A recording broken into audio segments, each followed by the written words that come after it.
السلام عليكم ورحمة الله وبركاته كلنتي wanaagsan asxaabay meel kasto aad joogtaan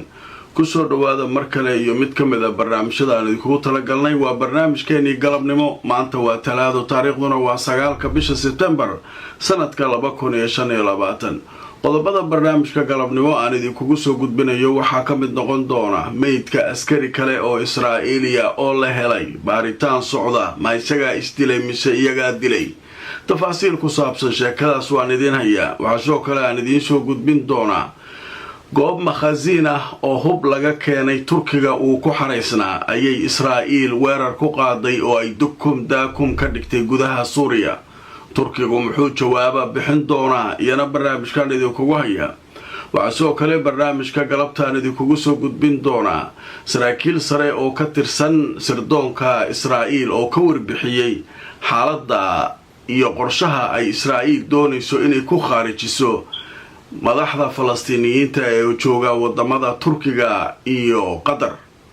qodobadaas aynu barnaamijkeena ku faahfaahin doonaa warar cusub oo ka soo kordhay arinta dooniyihii Israa'iil ay weerartayna waan idin hayaa inta ku jirno wixii soo kordhay warar waan idin la socodsiin doonaa Safari Remit waxay ka caawinaysaa inaad reerkaaga iyo saaxiibada ku nool dalal dhowr ah aad gaarsiisid wixii aad ugu tala gashay ilaa iminka wadamada ay xawaalada kugu diri karto waxa kamid ah Kenya, Soomaaliya, Uganda, Djibouti, Ethiopia, Sudan, South Sudan, Tanzania iyo Turkey. qiimahana aad ayuu u jaban yahay marka loo eego shirkadaha kale ee ka shaqeeya xawaalada. Xawaaladan waa online. Internet Plus waa adeeg ay macaamiishu ka heli karaan internet fiber ah oo xawaarihiisu yahay 20 megabytes per second. ayna la socdaan receiver ay ku jiraan in ka badan 4,000 oo kanaal iyo 100 daqiiqado oo ah ku hadal bilaash ah.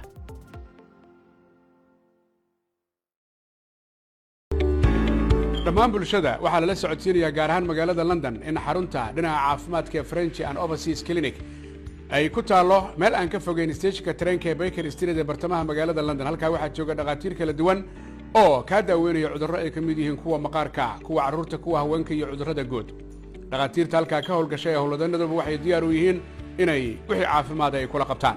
ogeysiis muhiim ah waxaa lagu wargelinayaa dadka Soomaalida ee ku nool magaalada Muqdisho iyo guud ahaan Soomaaliya in la furay xarun ay ku midaysan yihiin injineero Soomaaliyeed oo dhanka dhismaha ah waxaana lagu magacaabaa xaruntaas Vanguard Solutions. waxay ka caawinayaan hindisaha iyo naqshadaynta dhismooyinka kala duwan sida daaraha dhaadheer iyo kuwa gaagaaban kaabayaasha culus ee dhaqaalaha sida wadooyinka buundooyinka eraboorada iyo dekadaha iyadoo ay ku adeegayaan injineero khubaro ah oo ka soo shaqeeyay dalka dibadiisa sida wadamada Midowga Yurub iyo Ingiriiska iyo qaar ka mid ah dalalka bariga dhexe waana khubaro ka diiwaan gashan macadyada qabiirada injineerada ee dalka UK sida macadka la yiraahdo Institution of Civil Engineers oo marka la soo gaabiyo loo yaqaano ICE kuwaas oo ka gaaray heerka aqoontooda C engineering iyo waliba dib u dhiska iyo dib u dayactirka dhismooyinkii ku burburay dagaaladii sokeeye. waxay sidoo kale ku ballan qaadayaan inay ka shaqeyn doonaan adeegyadaasi. fadlan la xiriir telefoonada iyo emailada shaashada ku qoran si aad u hesho injineeradan takhasuska u leh dhismaha kala duwan. kulanti wanaagsan asxaabay meel kasto aad joogtaan ku soo dhawaada barnaamijkeena galabnimo. waxaynu ku bilaabaynaa meydka askari ka tirsan ciidanka kaydka Israa'iil ayaa laga helay magaalada Tel Aviv. haddaba baaritaano culus ayaa socda ma isaga isdilay ma la dilay muxuu ahaa askariga. haddaba warar goordhow laga qoray sheekadaas oo laga soo xiganayo warbaahinta Israa'iil ayaa idin soo gudbinaya. telefishinka Al Jazeera ayaa wuxuu leeyahay waxaa la helay meydka askari ciidamada kaydka ka tirsan gurigiisa oo ku yaala koonfurta magaalada Tel Aviv. haddaba warbixintu way sii socotay waxaa leeyahay idaacadda ciidanka Israa'iil ayaa maanta talaadada waxay sheegeen inay heleen askari ciidamada kaydka ka tirsan oo dhintay isagoo ku jira gurigiisa magaalada la yiraahdo Raxfoot oo ku taala koonfurta Tel Aviv.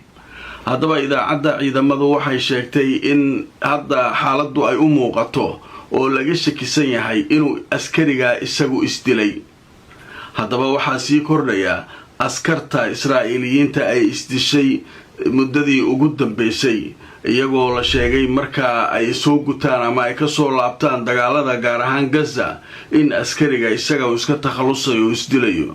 haddaba tirada askarta dhimatay waxaa la sheegay 25 askari inay gaarayaan oo markaa xataa ay ku jiraan kuwa booliis ah oo iyagu markaa isdilay. marka nimankan waxay leeyihiin baaritaana socda waa isdilay, hebel askarigii kale waa isdilay, Gazaba hadduu ka soo laabto isagaa isdilaaya. sheeko yaablaa meesha ka socota. marka falastiiniyiintu iyagu laakiin bil cagsi ayay u fasirayaan. waxay leeyihiin cuqubada dadkan laga galayo maalin kasta gardarrada lagu dilayo say u badbaadaan ninkii dilay. marka wax badan waa soo socdaanay leeyihiin, laysma gaarinay ku leeyihiin ayaga. marka sheekadaas iyaduna halkaasay maraysaa. qodobka kale ee barnaamijkan idinkugu hayo wuxuu yahay mas-uul xil weyn ka qabtay Israa'iil oo dhinaca amniga ah ayaa war laga soo xigtay. wuxuu sheegay Israa'iil inay hadda doonayso inay disho madaxda Xamaas ee ku sugan Turkiga gudihiisa iyo Qatar kadib markii ay dishay kuwii Lubnaan iyo Iiraan joogay ay ka takhallustay. Turkiga gudihiisa ayaan ku dilaynaa taagan yihiin madaxda Xamaas meesha ay joogaan Falastiiniyiinta iyo Qatar gudaheeda. marka Qatar iyo Turkiga adikeedii taalaaway. ninka marka wuxuu ahaan jiray mustashaar amni al-qawmi, la taliyaha amniga qaranka ee hore ee Israa'iil waay. wuxuu leeyahay Israa'iil qorshahaas ay wadataa waana qorshe dhibaato kale iyo colaad kale iyo mushkilad kale lugaha noo gelinay.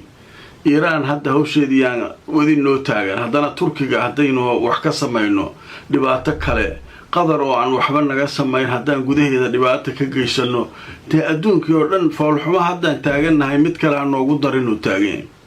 haddaba marka aan tuso wararkii ugu dambeeyey, jiradda la yiraahdo Al-Qudus ayaa qoraysa la taliyihii hore ee amniga qaranka Israa'iil ayaa wuxuu sheegay kadib markii Israa'iil ay dilal ka fulisay Iiraan iyo Lubnaan iyo Yemen, hadda waxaa dowrku ku socdaa oo madaxda Xamaas lagu beegsan doonaa Qatar iyo Turkiga sida uu yiri. haddaba warbixintu way sii socotay. waxaa leeyahay ninka la yiraahdo mustashaar saabiq lil amni al-qawmi ama la taliyihii hore ee amniga qaranka Israa'iil ayaa sheegay in markaa madaxda sarsare ee siyaasadda Xamaas ee dibadaha ku sugan hadda ay tahay markoodii in markaa laga takhalusayo oo la qaarijinayo. mawjida marka wuxuu leeyahay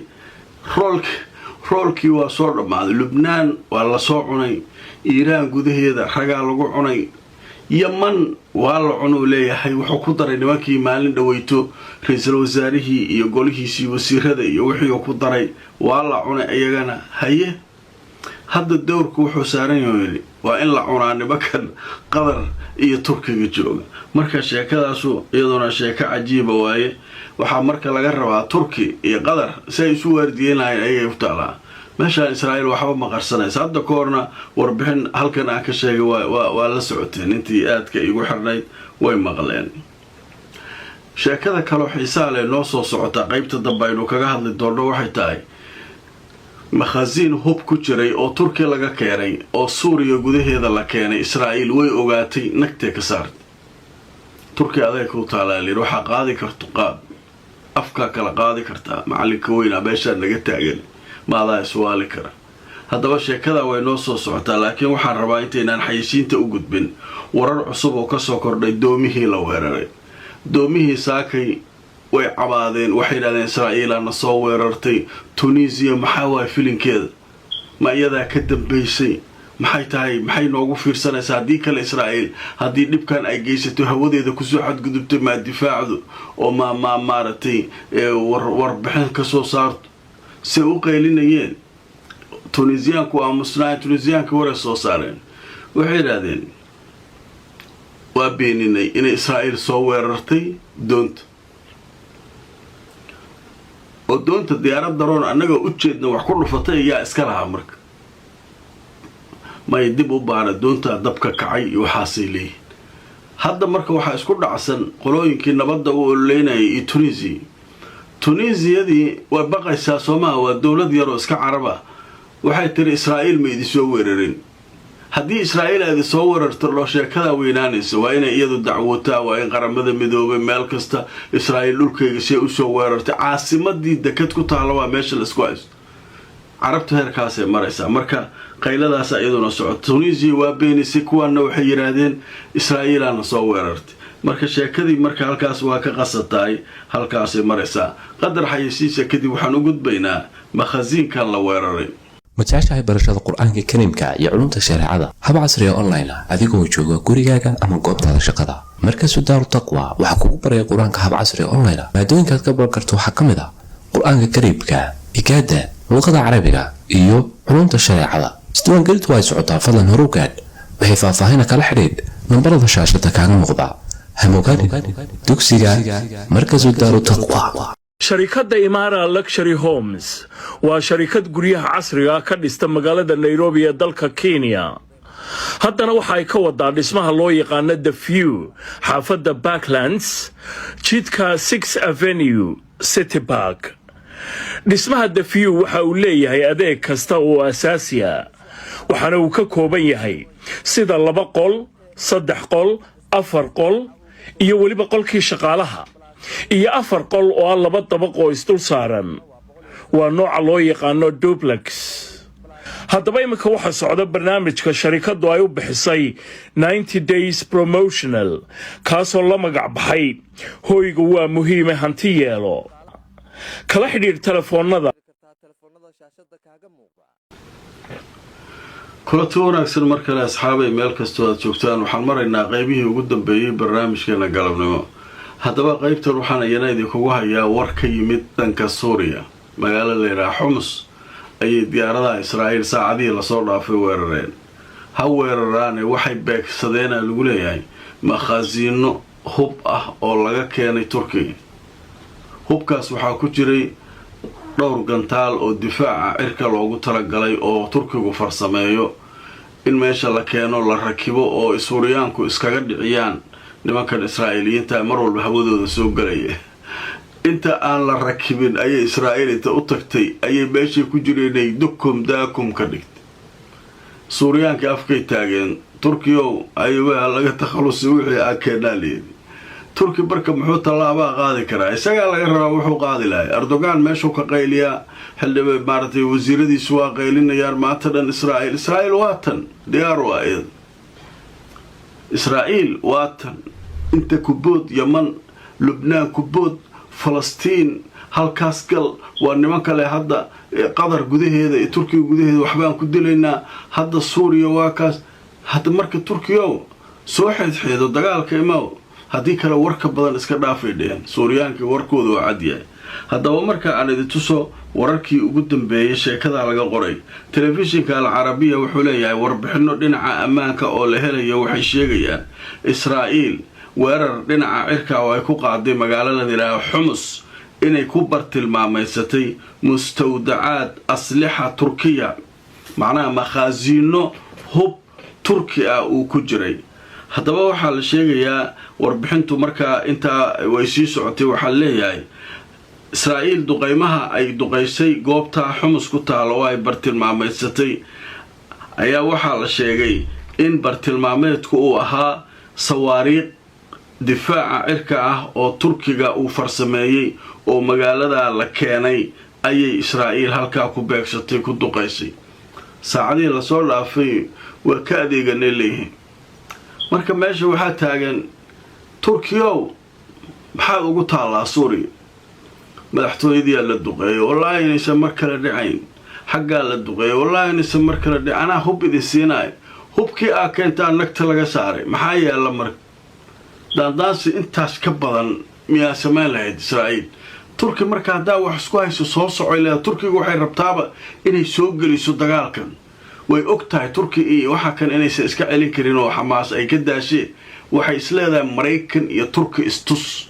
Turkigan cunaqabatayn hal la saaro hal lagu kaco naata laga saara Mareykan iyo asagu hay isdagaalaan naata laga saaro waa waxaasay ka shaqeynaysaa marka sheeko waa la beesha ka socota barnaamijkayga galabta asxaabay waa nagaytaa inta aan mar kale kulmayno la gareeyo oo shir gareeyo barnaamijka nabadgelyo